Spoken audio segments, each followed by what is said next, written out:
Bom dia a todos. A gente começa aqui então o nosso último painel.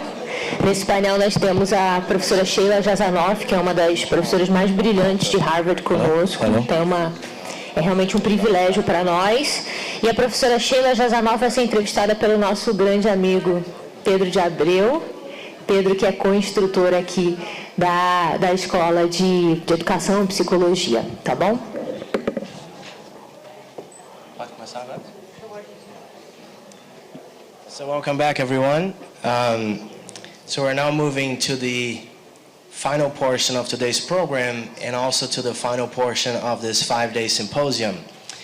And this event boldly proposed to bring together some of the greatest minds in law in order to discuss law from very multi and interdisciplinary perspectives. And some of the themes and topics we have talked about, for instance, have been citizenship, corruption, ethics, race discrimination, AI, technology, and many more. And nothing more fitting, we believe, than to end the symposium with an intellectual giant whose writings, thinking, and publications have so deeply touched and impacted so many of the areas that were discussed throughout these 5 days. And this intellectual giant is Professor Sheila Jasanoff. Sheila Jasanoff is the Alzheimer Professor of Science and Technology Studies at the Harvard Kennedy School of Government. A pioneer in her field, she has authored more than 120 articles and chapters and is the author or editor of more than 15 books, including The Fifth Branch, Science at the Bar, Designs on Nature, and The Ethics of Invention. Her work explores the role of science and technology in the law, politics, and policy of modern democracies. Professor Jasanoff also founded and directs the Science, Technology, and Society program here at Harvard. Her honors include the Guggenheim Fellowship, the University of Ghent Sarton Chair, the, correct me if I pronounce this correctly, the Ehrenkreuz from the government of Austria? Ehrenkreuz. Ehrenkreuz, okay. And membership in the Royal Danish Academy. And Professor Jasanoff holds an AB, a JD, and a PhD from Harvard University, and as well as an honorary doctorate from the University of Twente. So she's also a trained attorney. And please help me welcome Professor Sheila Jasanoff.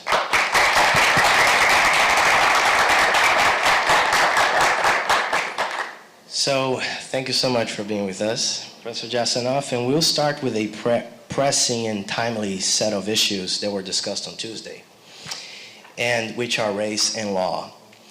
And we know that race matters in the criminal justice system. For example, judges set bail that is 25% higher for black defendants that are for black defendants and for white defendants in similar situations. And judges also impose sentences on black defendants that are 12% longer than sentences imposed on white defendants of a comparable or same crime. And we also have evidence suggesting that rulings like these take place because of deeply ingrained racial biases of which we are not even aware. So we would love to get started if you could help this audience of jurists understand what are biases that are cognitive as well as an individual level, first, and second, how do such biases manifest themselves institutionally in the justice system? Pedro, thank you very much for asking that question, and I'll get to it in a second, but not before I thank the organizers of this amazing event for the honor of asking me to be on the final panel. It's a little daunting. I was not able to come to earlier sessions, but I did look through the program in detail. And first of all, it made me unhappy, as I always am, at not speaking the language of your wonderful country, because it closes certain kinds of doors. But I have visited Brazil one time and went to a lot of different places and at least have some sense of the wealth, intellectual, natural, and cultural that the country provides. So it's a great honor for me to be here with the group of you. Coming to the question directly, there are a few things that I believe, because of my training, but also role in developing the field of science and technology studies that deviate a little bit from classic social psychology on biases and heuristics. So first of all, to set the baseline, there's a good deal of research that has been done recently, within the last 10, 20 years, on the deviation in people's responses from some idealized norm. So if you were given a neutral set of choices and probabilistically did certain kinds of things, is the result of human response the same as what you might get by throwing the dice, or is there a systematic deviation in some directions? So in America, a lot of work has been done on so-called cross-race identification. That is, do you discriminate facial characteristics as refined a way when you're given people of your race as opposed to when you're given people of a different race? And it turns out systematically in those studies that if you're given facial types of a different race, you are much worse at identifying them. Now, this obviously matters in a legal system like ours, where eyewitness testimony remains something that the Supreme Court has said must play a role in criminal proceedings. And if it turns out systematically that if you're given black potential suspects and asked to identify them from a lineup or from pictures, and you're not able to do that in a very refined way because you happen to be white, or vice versa, but the vice versa situation doesn't typically arise, so we don't have to worry about that so much, then it creates a distorting effect. So the notion of biases, of course, presumes two things. One is that there's a neutral territory against which bias can be measured, right? And that is something that is already open to a certain amount of question. But the second thing it assumes is that there's something in the working of the individual mind that creates the bias. And Nobel Prize winning literature suggests that we can further classify these biases into certain stereotypical things, like the human mind remembers more recent events more clearly than it remembers more distant events, and therefore instead of acting like a computer, say, which might give equal weight to data from a span of time, the human mind gives disproportionate weight to the thing that came most recently. The human mind takes exceptional things that it has no familiarity with, and bumps them up in significance compared with things that it recognizes as familiar. So ever since the dawn of the nuclear age, people have tried to find out why citizens are much more terrified of nuclear plant accidents than they are of bike riding accidents, when in fact many more people get killed riding bikes than have got killed from nuclear power plant accidents. And what they have discovered is that if you are familiar with a kind of risk, then you demote its significance in relation to you. Now, all of you may be aware that the favorite study population for academics is undergraduates. So the guinea pig in social psychology, the typical guinea pig is an undergraduate, 18 to 22 years old, leading a certain kind of lifestyle.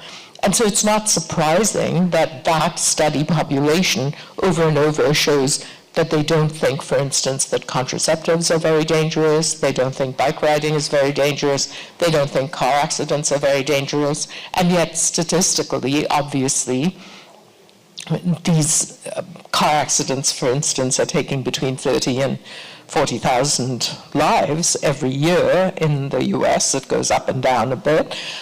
So from that, people have concluded that there is such a thing as a biased brain, and the whole study of heuristics and biases then goes into systematizing what these biases are. Now, I don't want to minimize the fact that a brain, a human being, confronted with a choice, may have these biases. The thing that I want to question is that this is a property of the brain, and that it's a property of the individual. Because, of course, we're not all born knowing that bikes are dangerous or not dangerous, right? I mean, you have to be taught something. Moreover, we're not born believing that one race is better or worse or more criminally disposed or less criminally disposed. So those ideas are coming from social structures.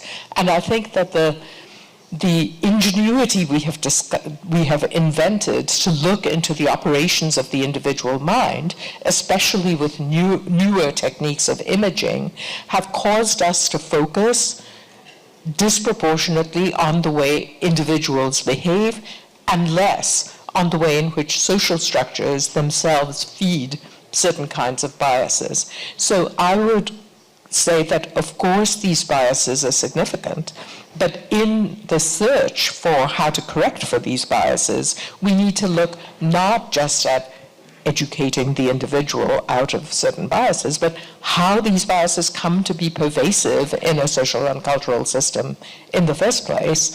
And that, I think, is harder to do. It requires institutions to be more self-reflexive. It's easier to stick electrodes onto somebody's head and see what's happening in their brain than to look at, say, Harvard University and say, how are we teaching bad thinking? So, you know, that to me is part of the challenge of education and part of the challenge of politics when dealing with this matter of biases. Very interesting, Professor Jasanoff, especially this interplay between the individual and the environment and what starts what.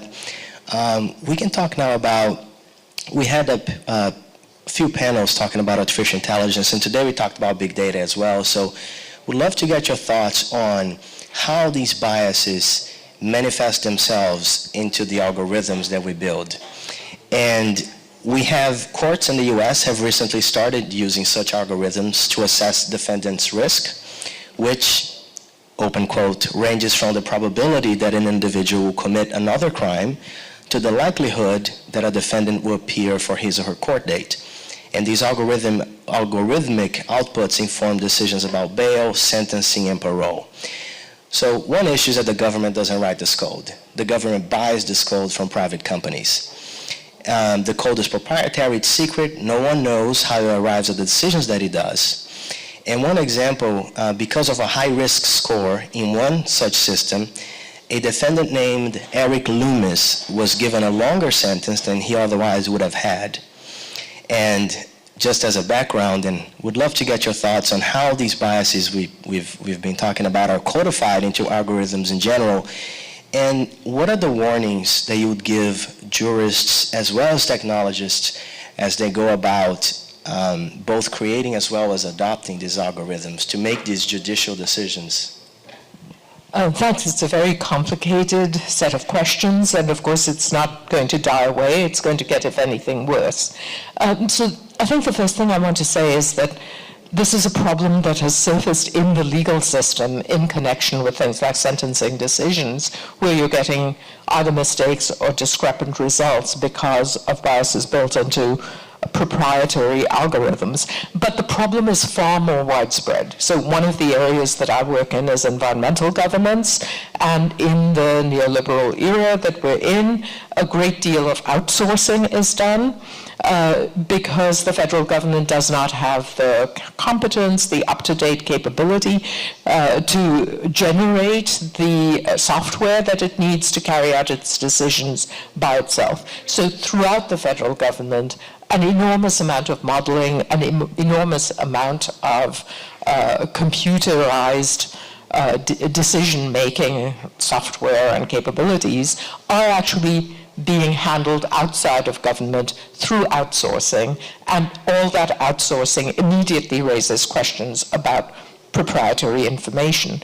One of the little heuristic things I do with my classes sometimes in the Kennedy School is that I say to them, you know, you cross the intersection, we have Elliott Street and JFK Street to come into the Kennedy School. How many of you have noticed with these new count down traffic lights, how many seconds you have to cross. I mean, interestingly, not a single one of them ever in my experimental system has ever noticed, okay? I have, because I'm an STS scholar, and I notice these things, and there didn't used to be a traffic light at all, so when the traffic light came, of course I was interested, and it's 19 seconds. So where did they get the 19 seconds from? So my first run, how many of you have noticed? No one has noticed. I say, well, it's 19 seconds. Where do you think the 19 seconds came from? Now, I mean, you could do an entire unpacking there, because I can guarantee you City Hall in Cambridge did not come up with the 19 seconds. I actually, as a quite aware citizen of Cambridge, have no idea who they outsourced it to. But if I say to people, what would it take to make you question the 19 seconds, they all have an answer to that. A fatal accident at that intersection, right? One thing that I point out from this is that modernity is a very complicated place. We need simplifications. We need ways of reaching decisions so that we're not sitting there paralyzed all the time. And nobody has the time, energy, skills to go back behind every one of these packaged technical decision-making systems to say, well, where did the biases creep in, and so forth. What we need to think of instead is, what is the system of trust that you would need such that if it malfunctions, if there's the equivalent of that fatal accident, and your Loomis case is like an example of that, then what would you need in order to deal with that problem as it arises? And one thing that everybody would say back in a democracy is you need transparency. Our legal system in America is built on much more liberal discovery rules than most legal systems. And yet, those discovery rules bump up against proprietary claims. They are not allowed to cross over. Well, I think that is an area of reform in the law that we need to think about carefully. If software is going to take away liberty, then saying that you cannot confront the software is like saying you're being denied a Fifth Amendment right. It could be being denied a Fourth Amendment right in this country. So, you have to think in terms of your own legal system and in terms of the constitutional guarantees. But we can't say, because it's mathematics, and hence, divinely universal, we can't get behind it. It's not mathematics. Somebody programmed it. Somebody's ideas got in there. And you ought to be able to question, what those presumptions were. And in terms of jury instructions, if you're not able to do that, then the jury should be told about that and should be told, after all, we do have Daubert in this country. So if an algorithm is presented as evidence, then the error rates should be there. If that's not being tested for, then the testimony should be discounted. So to some extent, the legal system, any legal system, probably already has hooks with which to get behind these things. The psychic problem is that we are so inclined to say, oh, machines are fail-safe, mathematics is universal, algorithms are beyond our poor powers to understand, that this aura of respectability steps in along with that kind of evidence. And I think that, what I think we need to teach the citizens of the 21st century is that our machines are every bit as fallible as we are, and computers, equally so. And so where do you get at them? Not that you need to do this every moment with everything, but if you need to, can you get behind it? And if there are closed doors with bolts on them that you can't get behind, that is a system of injustice. The same way that some president's tax returns not being available is a moment of injustice. Yeah, thank you so much, especially as we have judges in the audience who are interested in adopting some of these technologies in Brazil. So that's very illuminating. Let's turn to the future of the legal profession. I think that's something they're very interested in. What are the jobs within law that you think are the most at risk of automation? And how do you think that lawyers in the legal profession in general can best prepare today for such future? I look at 2008 and I look at the drop in the number of law school applications and think that something that bursts the bubble of our sometimes over-optimistic and heated financial systems may have more impact than all of the mechanization put together.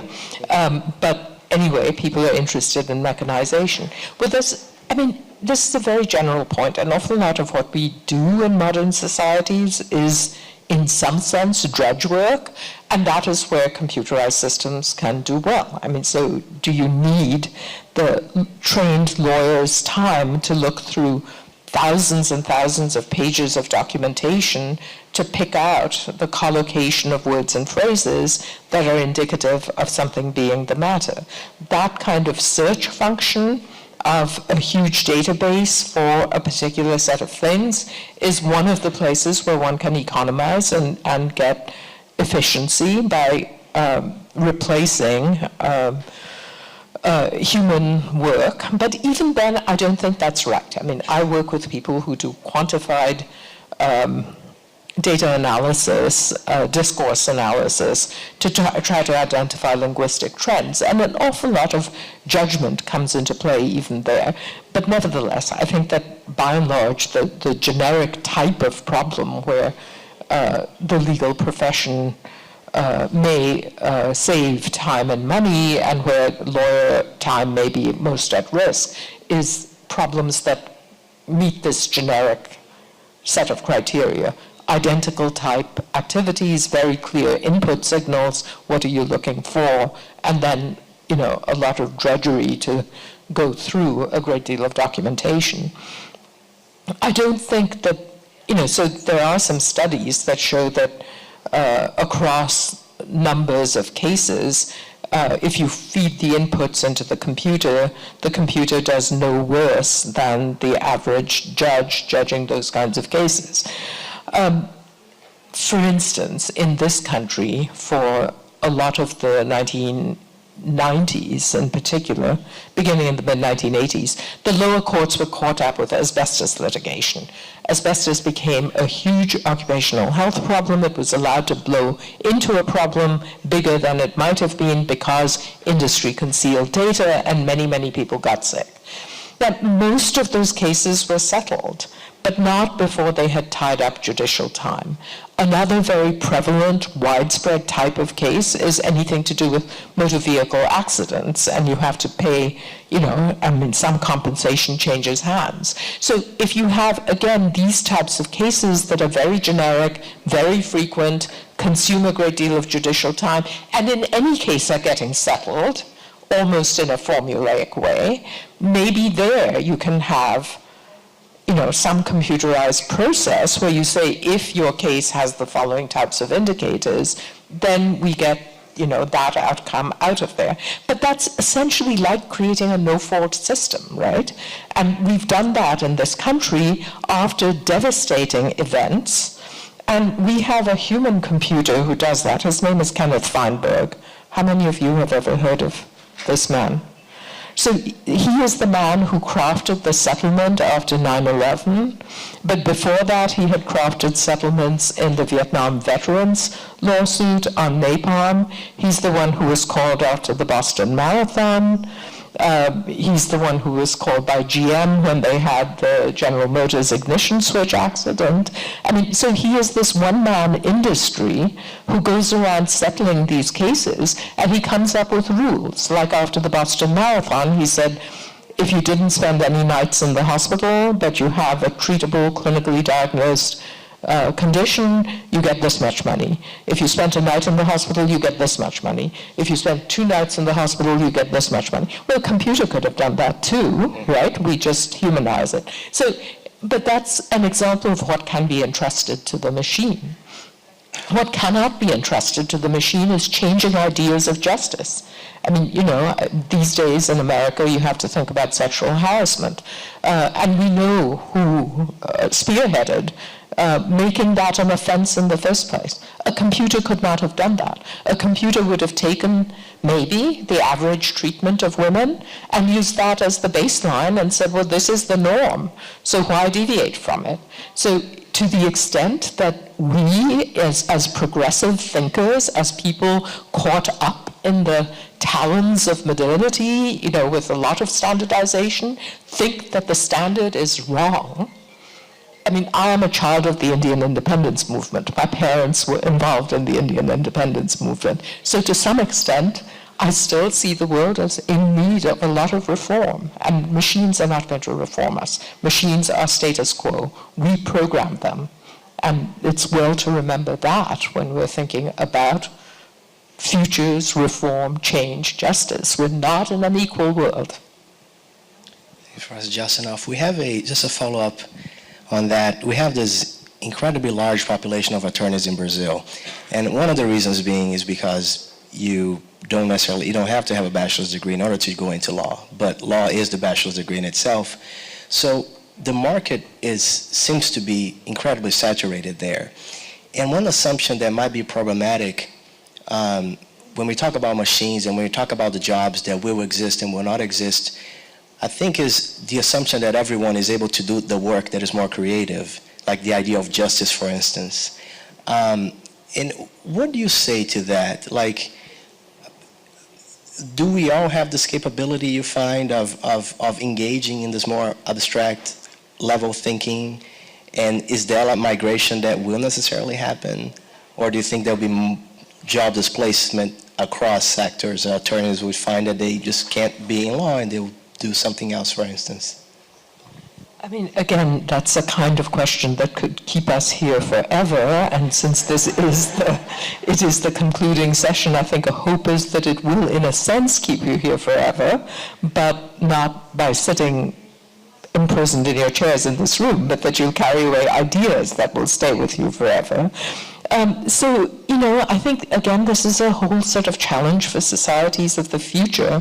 We are ingenious. I mean, I have in my family files a letter written to my grandmother by my great-uncle, who is the youngest brother of my grandfather, and he was studying here in America. The letter is written from Oxford Street, which is one of the streets up there near the campus.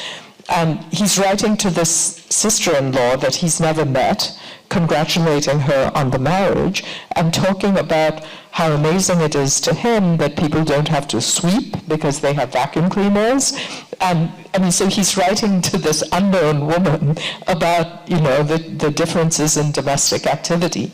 But, I also have a distinguished historian colleague at the University of Pennsylvania who wrote an entire, quite influential book a number of years ago called More Work for Mother.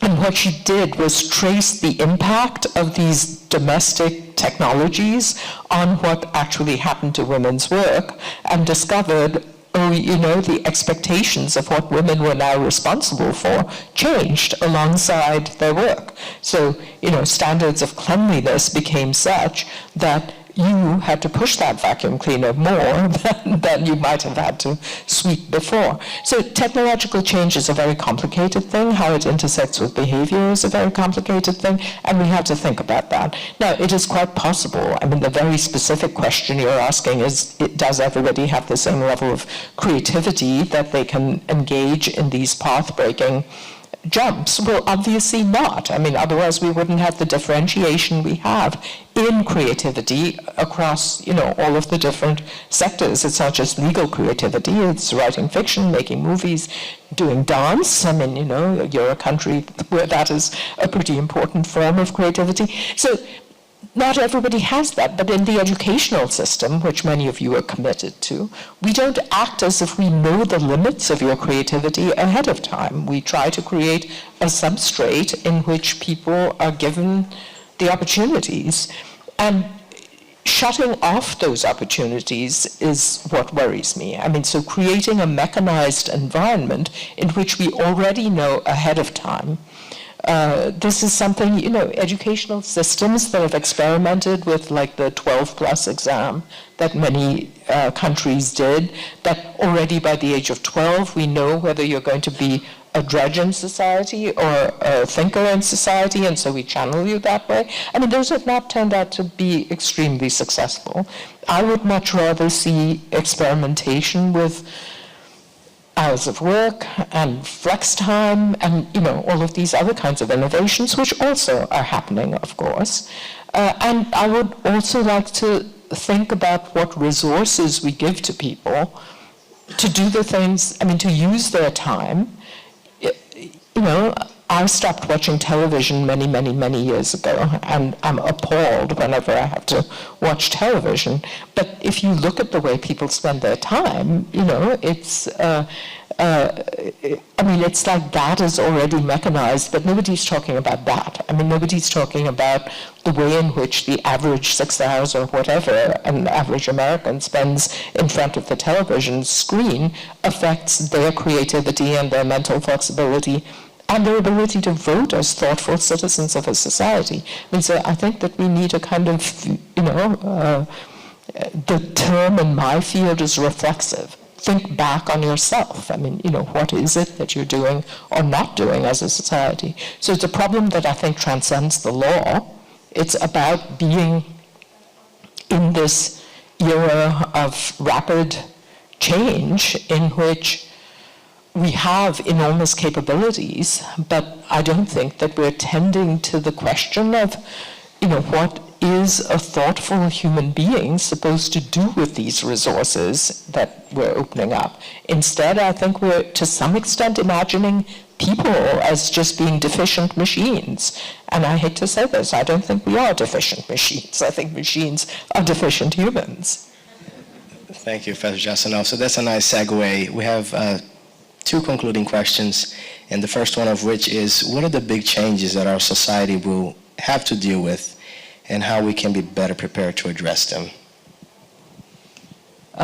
Yes, well, one of the things that I'm hoping to work on at the Kennedy School, which is, after all, a premier school of public policy, is how we deal with the challenges of globalization in a way different from the one that we seem to have embraced right at the moment, that is fear and a retreat to national boundaries. So how do we deal with the more mobile, more mixed up, more,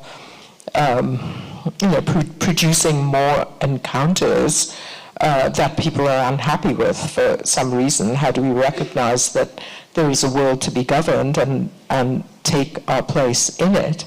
For the law, that includes technical things like trans-border conflicts that have to do, for instance, with environment. But for instance, just the other day, I was visited by somebody from the UN who's dealing with the Security Council resolution on returned foreign fighters. And the kinds of security threats they pose. So France, for instance, knows that there are X many French people who are fighting in Syria now, but they might come back, and they might have more Bataclan type of events happening. So, there's a whole set of challenges that comes about from being mobile, from having more mixed up identities. And of course, society is stratified. That is, some people are mobile and some people are not. And therefore, the conflicts between the ones who are sedentary and the ones who are mobile, that is rising. And we see that in the rising nationalisms, whether it's Hungary or Turkey or Russia or the United States. We see those sorts of problems. And I think that those coupled with youth unemployment, because we're not training people to be in the world of Silicon Valley and tomorrow. I think that those are flashpoints. Those are really, sort of revolutionary moments, and something has to be done. I would side certainly with the people who think that the level of inequality in the world is unsustainable. The numbers,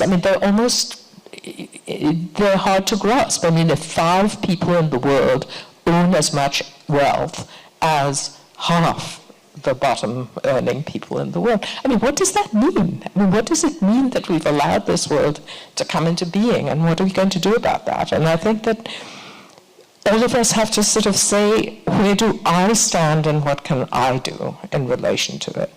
I do think that one of the things in the present era that people have suggested is whatever your level of activity was politically, go one notch more. You know, if you only used to give money, then call. If you only used to call, then write. If you only used to write, then make a public appearance. I mean, you know, that sort of thing. So I think that living in the 21st century calls on all of us as citizens to recognize that we're citizens on one more level than we were before. I mean, so we're local citizens, we're professional citizens, we are citizens of a city, a region, a nation, but we're also citizens of the world.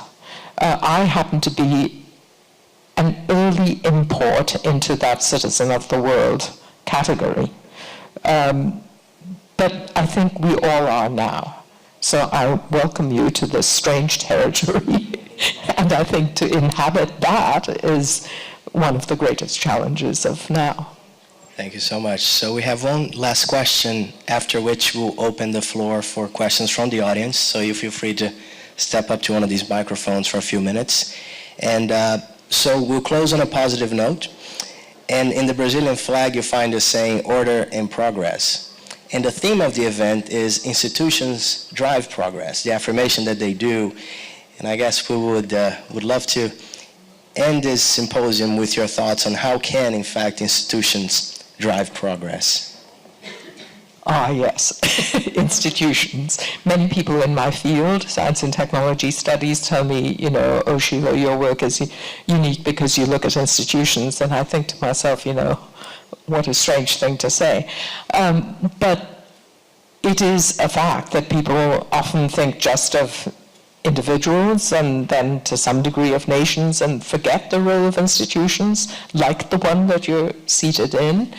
I think educational institutions have an enormous role to play. I mean, we shape minds, we shape people's ideas of how, I mean, even what progress is. I mean, what is progress? A lot of scientists think that anything you can do is progress in the sciences. So if you can go in and edit the human genome, that is progress by definition.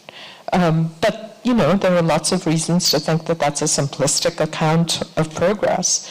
So I think we can I think institutions have an enormous role in articulating norms, ideas that transcend the individual, the sorts of value goals a society lives with and lives by.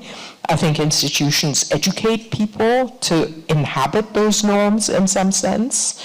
I think institutions perpetuate, they provide historical continuity, hopefully not in a rigid way, but in ways that allow you constantly to memorialize, to think what was the past and what is our relationship to it and what will the future be. So, you know, sometimes it leads to slightly absurd results. I mean, like the law school at Harvard currently does not have a CEO because last year or the year before there was agitation about the potentially racist and slavery associations of the existing Harvard Law School seal. Well, whatever you think of the outcome, it was a moment of reflection. It was thinking, how does our past relate to our present and relate to the future? And I think institutions, almost by definition, are the places where we do that kind of reflection. And there can't be progress unless that train of thought is something that we enable. This is, you know, you can do it while you're chopping onions in your kitchen, but an institution, well, of course, you're engaging in the institution of cooking, but, you know, where you can actually talk to other people and exchange ideas inside of institutions, that is where you can hope to effectuate new norms for the future and, you know, and rethink old norms. In this country, and this is the last thing I'll say, we pride ourselves on this famous constitution that's supposed to be so short and yet such a work of genius that it survived, you know, all these hundreds of years. I say, yeah, it was a work of genius that I could not have voted in, And yet there are ideas in there that deserve to be perpetuated. So we need to think critically of what it was that a document like that, an institution, constitutional law, nailed down, that we want to rethink and keep perpetuating and renewing, and what it foreclosed as well, that we do not want to perpetuate. And the institutional space is one in which that kind of collective thinking is possible on all of the dimensions of our collective existence. Thanks, Professor Jasanoff. I was just told that I'm supposed to ask one more question. And you write that, open quote, forward trajectories in science, technology, and local initiative look like causes for optimism, but they do not necessarily bode well for peace and cooperation in the transition to a more sustainable world. So in light of a previous panel that we just had on the topic of political protests, what does this mean for mobilization towards a more equitable world? Yeah, so, I guess I see the time we're in as a time for mobilization. I don't consider myself a movement person. Probably a little too against the grain in the ways I think. But nevertheless, I think it ties totally to your point about institutions. That is, if the institutions of the existing world appear to have failed us in certain important respects, then mobilization may be necessary to recreate institutions. When something called the Environmental Protection Agency has become something like the Self-Promotion Agency, then it's time to think, Earth Day is today.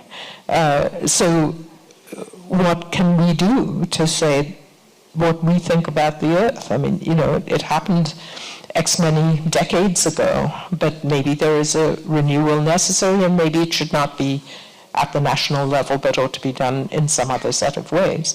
I think really this is, you were asking about creativity in the mechanized future, but this question of what is the kind of world we want and what is the kind of world we want to leave behind, that may require mobilization in ways that we didn't even perceive. And, it's something that I'm thinking through with my own students, recognizing, some of you may be amused to know that my most popular article has the title Technologies of Humility. And one person, a friend of mine sent me an article from Oxford saying, Harvard professor advocates humility, So any prescriptions I have, though, are in a spirit of humility. They're founded in a recognition of what I personally can do and how little it is compared with the needs of the world. But I do think, again, based on my historical memory of things like Indian independence, that the collectivity is able to do more, and mobilization really is about drawing out the better instincts, the better angels of our nature, to take a phrase, and demonstrate those, make them public. So I do think there is space for mobilization. Thank you so much. So we move to the question and answer portion. Yeah? Oh, you have a question. Okay, so sorry. So I don't know, should we look at the app or should we do live? The microphones? So if you want to just step up to the microphone if you have a question. So we have two microphones, one on each side of the room.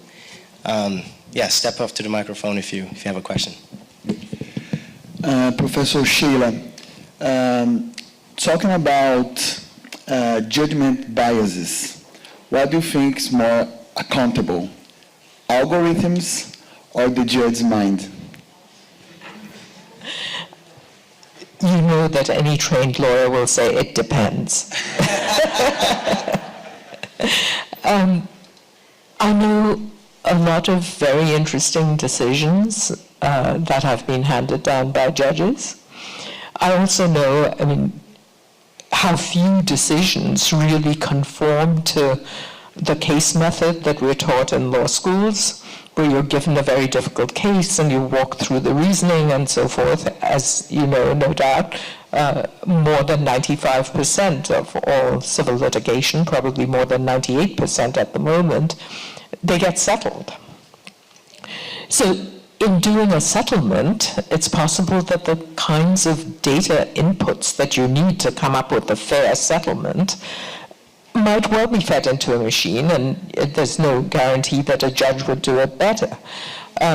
In terms of criminal sentencing, a lot of different inputs that are about characteristic features of the case might produce a better averaged out answer. Probably certain kinds of things that we statistically know to be aberrations, like the death penalty is handed out more when it's a black on white crime than when it's a white on white crime, okay? There's no reason for such a discrepancy.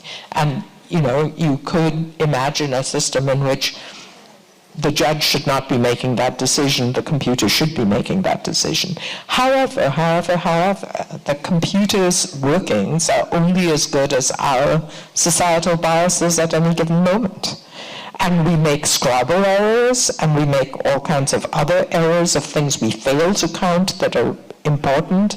I mean, like, who knows whether the right indicators went into this. There are also other concerns of a legal system, like mercy, and one knows that the machine is neither forgetful nor merciful. So, you know, those kinds of questions, should somebody at the age of 16 be tried as a juvenile or an adult if the adult age cutoff is 18? I mean, you know, is the machine going to tell us that? Even if it averages it out. I mean, maybe one of the things you want to consider in such a decision is family history, and maybe there are very particularities there. So, you know, this is why I say it depends. And I think that in many areas of the law where you're looking at evidence, you say this is just one input. And you can instruct the jury, take this as one input. A good judge says, you know, there's eyewitness testimony, but here are reasons to doubt the credibility of eyewitness testimony. It's not kept away from the jury, but it's given to the jury with caveats. I think, in a way, mechanical information, mechanical judgment systems need to be operated in that same sort of way, with you know, a space for intuitive override. We're not checking the app, so if you have asked a question through the app, please feel free to step up to the microphone. Maybe we have time for 2 more, Isa, or perhaps 1 more? Okay, so we have time for 1 more question, and welcome your question.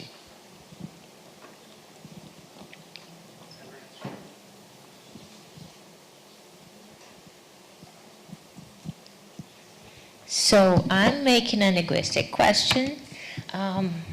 We've been thrilled by your presentation, and we covered so many different topics. And I wanted to ask you, if you had to recommend one or a small set of books, which ones would them be? Books recommended for whom and to whom? Recommendations for this audience on...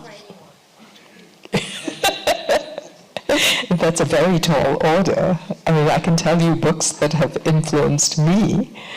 You know, so one book that has influenced me greatly is a book called Imagined Communities by a political scientist who was at one time a colleague of mine at Cornell, but who recently died, Benedict Anderson.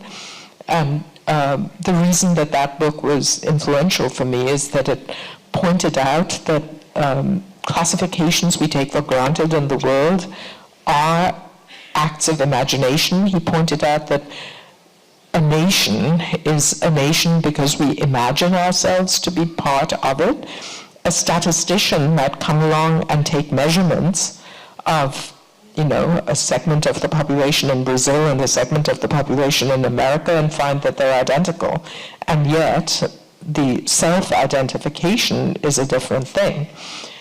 So that idea has proved to be quite important for me, and this is not a recommendation, but this is just a statement of fact that one of my recent edited volumes called Dreamscapes of Modernity has turned out to be very gripping for a lot of readers around the world, but especially, 50 minus in age, maybe 40 minus, because it points out that many of the ways in which we imagine progress are to some extent visions, and it's a book and it's an edited volume, and it talks about the ways in which people's visions have been articulated into reality. So one of the articles that I like in there is the way in which the founder of